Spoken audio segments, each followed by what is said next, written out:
vedare tinokuchingamidzai zvekare kune chimwe chirongwa pano paZim Facebook Secrets and Confessions. Tatsoka zvekare nemamwe mamessages. Regai tibva tapinda mumamessages edu atadzoka takakubatirai. Message yedu yekutanga yakamira sekudai so. Hanzi makadii zvenyu mukomanashi, please chitupa changu vigai. Nyaya yangu yakamira sekudai so. Inini ndiri murume ane makore 29 ekuberekwa. Ndakaroora last year nenzirawo yekutizirwa mushure mekunge musikana uyo wandainge ndichifambidzana naye abatira pamuviri. Ndichatsanangura masanganiro andakaita nemusikana wangu uyu. It was on a Friday mukomanashi after work.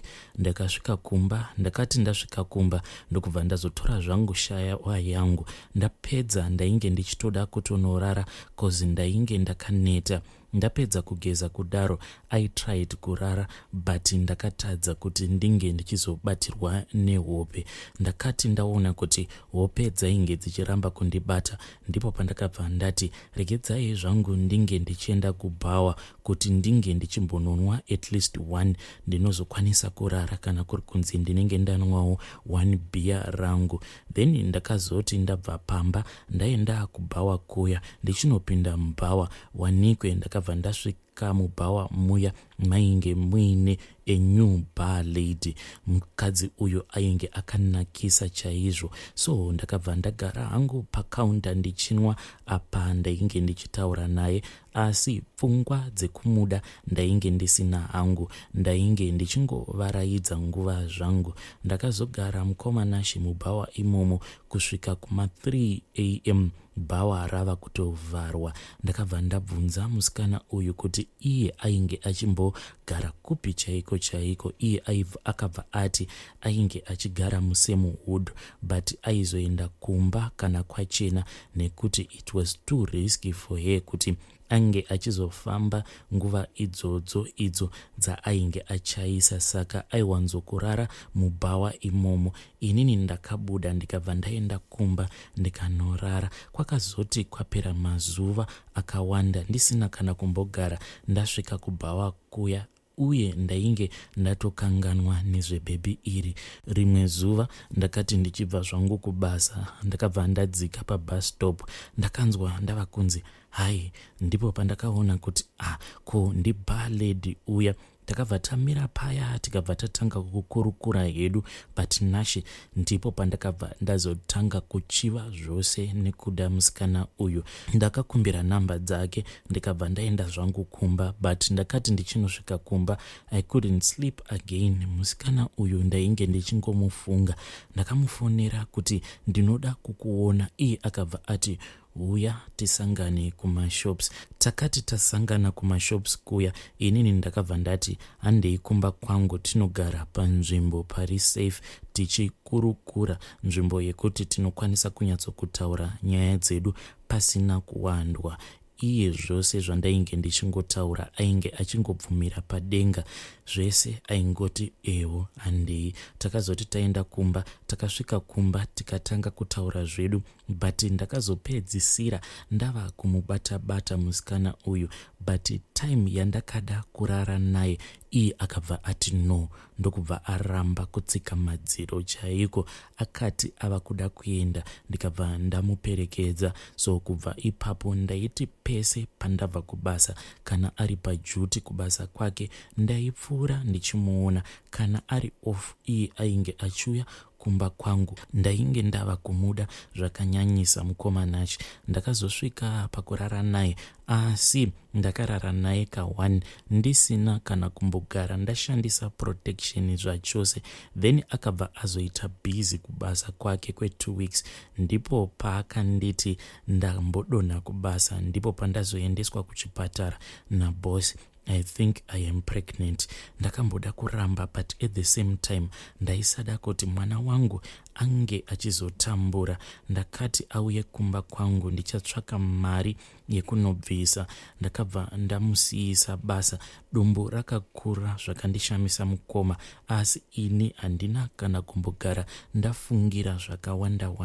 Mwana akazvarwa, but pakazvarwa mwana uyu kunyangwe zvangu ndisingakwanisi kuverenga zvinhu izvi zvokuti mimba dzinoverengwa sei, but ndega ndakaona kuti mwedzi yacho haitombopindirani zvachose. Then mukuzonobvunza vamwe vanhu vandinobvunza, ivo vanonditi mwana uyu akazvarwa 2 months earlier. Saka mukoma, mwana uyu kunyangwe vanhu avo vakandiudza kuti mwana uyu anoratidza kuti akazvarwa 2 months earlier than mwedzi iyo yaainge achitarisirwa kuti ndo yaainge achifanira kuzvarwa nayo. But mwana uyu mukoma, ndakati ndichinomutarisa, mwana wekutoti akatobuda ari a full grown baby. Zvinhu izvi zviri kugara zvichingondishungurudza mumwoyo mangu. Apa hama dzemukadzi wangu vanhu vaya vekuti vane imwe pressure, so like izvezvi mukoma ndakatobva kunoisa mari yemarooro. Apa zvose izvi mukoma, I'm just doing it in secret. Hakuna kana hama yangu inombozviziva kuti mwana uyu wandiri kuti mwana wangu. Kune dzimwewo shamwariwo dzepedo dzandakambobvunzawo kuti dzinge dzichindiverengera nhumbu iyi yaifanira kuti inge ichizvarwa munani. Vanhu vazhinji ivo vari kungondiudza vanhu ivavo havasi vanhu veukama. Saka vanhu veukama vanongofungidzira kuti bhodhi vava nemwana. Izvo kwani mukoma, I think kuti mwana uyu haasi wangu. Chinondirwadza ndechekuti uyu mukadzi uyu ndinomuda henyu mukomanazhi. I know zvimwe kuda anewo mistake yake yaakaita, but ko adiko angondiudzawo chokwadi kuti nhumbu iyi mwana uyu haasi wangu. At least kana munhu akabuda pachena kuti mwana uyu haasi wako, tinokwanisa kuzotangawo kuita maplans ekuti tinge tichizoitawo wedu mwana, then tobva tazongochengeta vana vedu tiri pamwe chete. Zvino iye mukoma, kana ukangoda kungoisa nyaya yemwana uyu mudariro, unobva watoona kuti zvino munhu anobva atotsamwa mukoma. Recently akatombosvika pakundibatira banga, ende chakandirwadza ndechekuti pakundibatira banga kwaakaita ainge asingadi kundibaya nebanga racho iroro, but akabva atora mwana ndokubva aisa banga iroro pahuro pemwana akati, kana ukaramba uchingondishungurudza, inini zvandichazoita ndezvekuti mwana uyu ndichabva ndangomuuraya, ndobva ndazozviuraya. Then iwewe ndiwe uchaziva kuti bhodhi yangu nebhodhi yemwana wedu uchazviendesa kupi. Wako mwana unokwanisa kuzvivigira wega, ko inini zvandisiri hama yako uchakwanisa here kundiviga ndiri ndoga? Ende zvinhu izvi mukoma zviri kungogara zvichingondishungurudza, like kana tikangonetsana so nekanyaya kadiki, then iye mudzimai wangu anobva atomhanyira kutoudza hama dzake kuti inini ndiri kumushungurudza. Ndokusaka mukoma ndakabva ndazopiwa pressure yekuti ndinge ndichimuroora. Apa ndokamari kandainge ndichitarisirawo kuti kana ndikatanga ndaendawo kuma-DNA tobva tazoita zveroora. But nenhau iyi yekuti dzimweni dzenguva anokwanisa kungonyora tsamba, anoti kana anyora tsamba kudaro anobva atora picture, then obva azotumidzira hama dzake. Ane vamwe sisi vake avo vaanofarira kutumidzira mapictures iwawo. Apa patsamba apa anenge akawanzokunyora kuti sisi, kana mukagara manzwa kuti kuno kundazviuraya, munofanira kuti munge muchizobvunza bamunini venyu, because bamunini venyu vane system yekuti vanogara vachingondishungurudza. Ende kundishungurudza kwose kwavanenge vachindiita handizivi kuti ivo vanenge vachida kuti ndinge ndichivaudza kuti kudii, because vari kunditi mwana wavakandipa inini, mwana iyeye haasi wavo. Saka ndiri kushaya kuti kana ivo vachinditi mwana uyu wandinoziva kuti ndewavo bamunini venyu. Zvino ndovarakidza kuti murume wacho akandizvarisa ndeupi, nekuti bamunini venyu kubva zvandakabuda mune imwe relationship yangu ndakabva ndagara kwenguva refu ndisina kana kumbogara ndazosangana neumwe murume pabonde. Zvino bamunini venyu kana zvino sisi kana mukangonzwa kuti kunoku ndinenge ndazviuraya, munofanira kuziva kuti chinhu chinenge chandiurayisa rudo rwandinopa bamunini venyu ndo runenge rwandiurayisa. Mukoma, ndiri kukumbirawo kuti munge muchindipawo maadvices.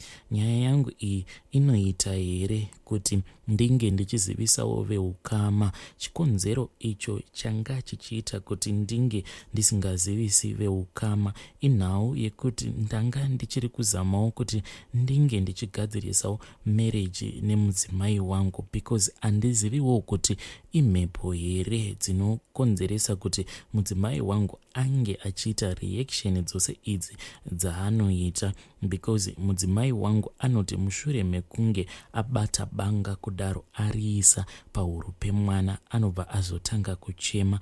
Apa achichema anenge achiti inini ndini ndiri kukonzeresa zvose izvi zviri kuitika kwaari. So please ndapota ndiri kukumbirawo kuti munge muchindibatsirawo kana kuri kunzi pane pandinenge ndichimutadzira mudzimai wangu, please ndibatsireiwo dare nemhuri yeZimbabwe kuti ndinge ndichichinjawo nzira dzangu ndikwanisewo kumubata mune zvakanaka. Asi shuviro yangu yanga iri yekuti dai mudzimai wangu angondiudza chokwadi.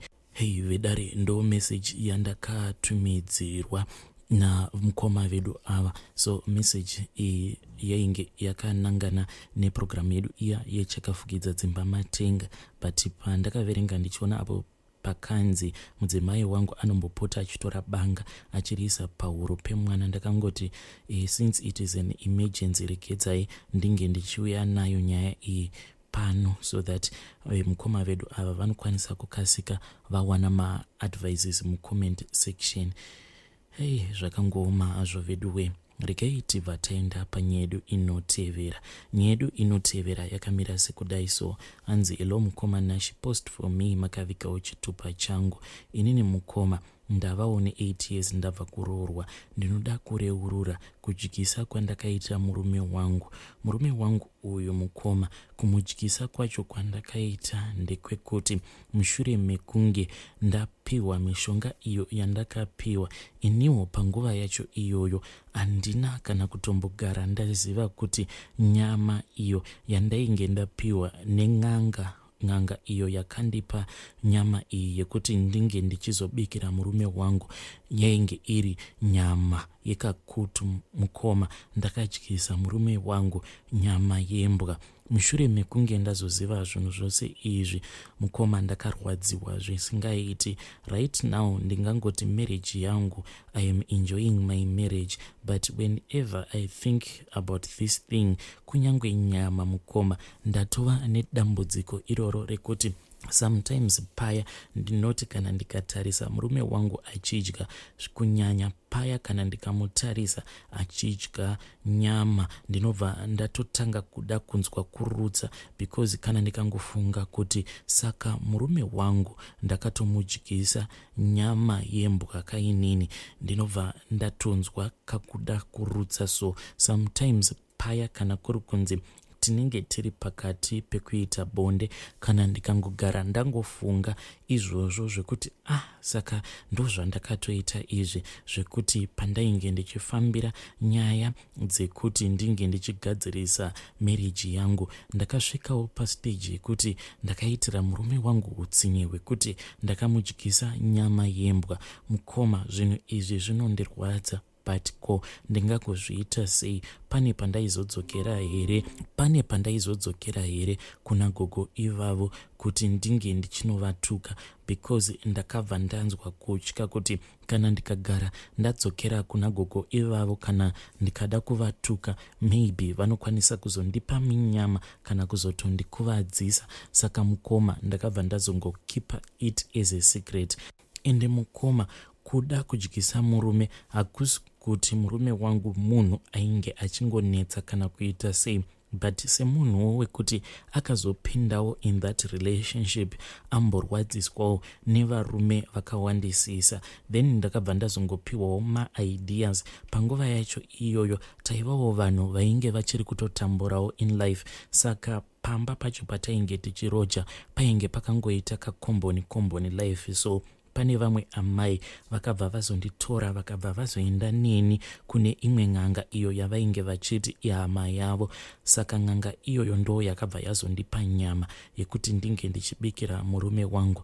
Yes mukoma, I can see kuti murume wangu ari mumaoko angu, endi zvose zvandinenge ndamuudza kuti ange achiita iye murume wangu ndo zvaanobva aita. Ndinoita kumukontrola, so pfungwa dzake ndinodzikontrola. Asi izvi mukoma zvinondishayisa peace of mind kungofunga kuti saka ndiri mukadzi akaita sei anodyisa murume wake nyama yechikuturu. Zvinondirwadza. Apa ndakatoita mazuva akati one day ndichingobikira murume wangu nyama iyoyo yechikuturu. Inini ndakangopiwa ndichingonzi endai munomubikira murume wenyu. Nyama iyi yainge isiri chimukuyu but yainge itori fresh. Oh my god mukoma, even now kana ndikatanga kufunga nezvayo nyama iyi ndinobva ndatonzwa mate achizara mumuromo kana ndikatanga kungofunga kuti saka murume wangu akatodya nyama yembwa. Hey, vedare ndo message yandakatumidzirwa ichibva kuna vahanzvadzi vedu. Hey, zvakangooma hazvo vedu. Hanzi after God fear women.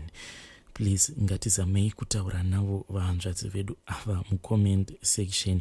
Handiziviwo vedare kuti vahanzvadzi vedu ava muchavaudzawo kuti kudii mucomment section, nekuti mukoma vakatodyiswa, mukoma vakatodya nyama yembwa. Hey, hanzi oh my god, kana ndikangofunga nezvayo nyaya iyi ndinobva ndatonzwa mate achizara mumuromo. Yei, zvakangooma hazvo vedu we.